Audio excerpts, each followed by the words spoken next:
पश्चिम बंगाल में बीजेपी के आते ही टीएमसी में बड़ी टूट देखने को मिली। कई सांसदों ने पूर्व सीएम ममता बनर्जी के साथ बगावत की और अब उन सांसदों को लोकसभा में जगह दी गई है, जिसे लेकर टीएमसी सांसद महुआ मोइत्रा का गुस्सा फूट पड़ा है। उन्होंने सरकार और टीएमसी के बाकी नेताओं को जमकर सुनाया है। तो क्या कुछ कहा है महुआ मोइत्रा ने और क्या है ये पूरी खबर, जानेंगे इस रिपोर्ट। संसद के मानसून सत्र की शुरुआत के साथ ही लोकसभा में सीटों के नए आवंटन को लेकर टीएमसी सांसद ने बागी सांसदों को खूब खरी खोटी सुनाई है। दरअसल लोकसभा अध्यक्ष ओम बिरला की तरफ से टीएमसी के 20 बागी सांसदों को सदन में अलग बैठाने के लिए नई सीटें आवंटित की गई हैं, जिस पर अब टीएमसी सांसद महुआ मोइत्रा ने करारा हमला बोला है।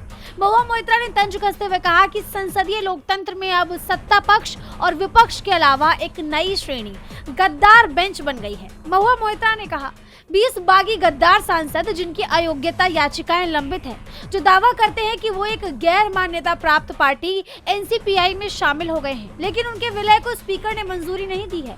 फिर भी उन्हें सर्वदलीय बैठक में आमंत्रित किया गया था। विपक्ष के सभी सदस्य विरोध में वॉकआउट कर गए। हम देखते हैं कि सरकार ने सीटों में बदलाव कर दिया है। पहले सत्ता पक्ष और विपक्ष होता था और आज एक नई श्रेणी आ गई है, गद्दार पक्ष। सुदीप बंदोपाध्याय गद्दार पक्ष के नेता के रूप में सबसे आगे बैठेंगे। संसदीय लोकतंत्र में ये एक नया दौर है। आप जानते हैं कि लोकसभा अध्यक्ष ओम बिरला ने टीएमसी के 20 बागी सांसदों के लिए अलग बैठने की व्यवस्था को हरी झंडी दी थी। ये सभी सांसद ममता बनर्जी का साथ छोड़कर national citizens party of India यानी एनसीपीआई में शामिल हो गई थी और अब ऐसा करना ओम बिरला पर भारी पड़ता हुआ दिखाई दे रहा है। टीएमसी सांसद महुआ मोइत्रा ने उनके खिलाफ मोर्चा खोल दिया है। डीवी लाइव की रिपोर्ट।